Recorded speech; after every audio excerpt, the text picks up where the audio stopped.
নমস্কার বন্ধুরা, আজকে যে বইটার কথা বলবো সেটা হচ্ছে আর্নেস্ট হেমিংওয়ের একটা short story, famous the old man and the sea.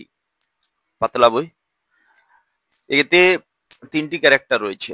প্রথমত একজন ওল্ড ম্যান রয়েছে যার নাম সান্টিয়াগো, এবং তার সঙ্গে একজন টিনেজ ছেলে রয়েছে যে 5 বছরের বয়স থেকে তার সঙ্গে রয়েছে, এবং একটি বড় 18 ফুটের আহ, মাছ রয়েছে, মাছ যার নাম হচ্ছে মার্লিন। এই তিনটি ক্যারেক্টার রয়েছে এখানে। লেখক দেখেছেন যে ওল্ড ম্যান প্রায় 84 দিন ধরে ফিশিং করতে গিয়েছে, অথচ দিনের শেষে কোনো মাছই ঘরে ধরে আনতে পারেনি। অথচ সে হোপফুল যে সে শীঘ্রই একটা বড় ধরনের মাছ সে ধরে আনবেই।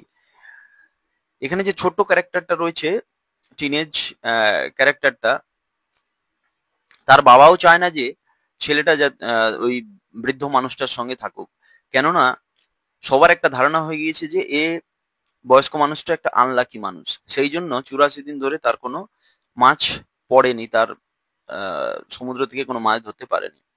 যাই হোক, এরপরে 84 দিন পরে যখন বৃদ্ধ মানুষটি মানে সান্টিয়াগো আবার পুনরায় প্রস্তুতি নিয়ে মাছ ধরতে গেল, সেই দিন তার ভাগ্য খুলে গেল বলা যেতে পারে।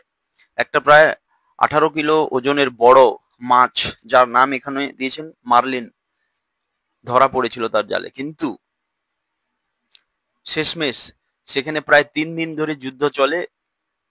যুদ্ধের শেষে তার স্কাল নিয়ে ফিরে আসে। শার্ক সেই মাছটাকে খেয়ে ফেলে।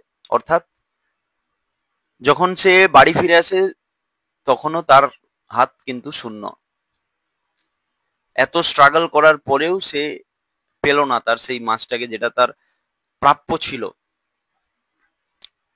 এবং ফিরে এসেও সেই ছোট্ট ছেলেটার সঙ্গে যখন সে সন্ধেবেলা বসে দুজনে গল্প করছে, তখন তার যে সেই নেভার গিভ আপ স্পিরিট, এর মাধ্যমে লেখক আমাদের বোঝাতে চেয়েছেন যে আমাদের জীবনে, দৈনন্দিন জীবনে আমাদের যাই হয়ে যাক না কেন, আমাদের কিন্তু কোনোদিন হোপলেস হওয়া চলবে না। জীবনে স্ট্রাগল লেগেই থাকবে, এবং অ্যাটিটিউডটা যেন সবসময় নেভার গিভ আপ অ্যাটিটিউড হয়। তাহলেই আমরা জীবনে কিছু না কিছু করতে পারবো। এইভাবে এতদিন মাছ ধরার পরেও যখন সে কোনো কিছুই পেল না, তার অ্যাটিটিউডটা কিন্তু কোনোদিন ভেঙে যায়নি। আবার সে পুনরায় নেক্সট ডে এর জন্য প্রিপারেশন নিচ্ছে যে পরের দিন আবার সকালে সে মাছ ধরতে যাবে। প্রত্যেকটা মানুষের জীবনে সমস্যা থাকবে,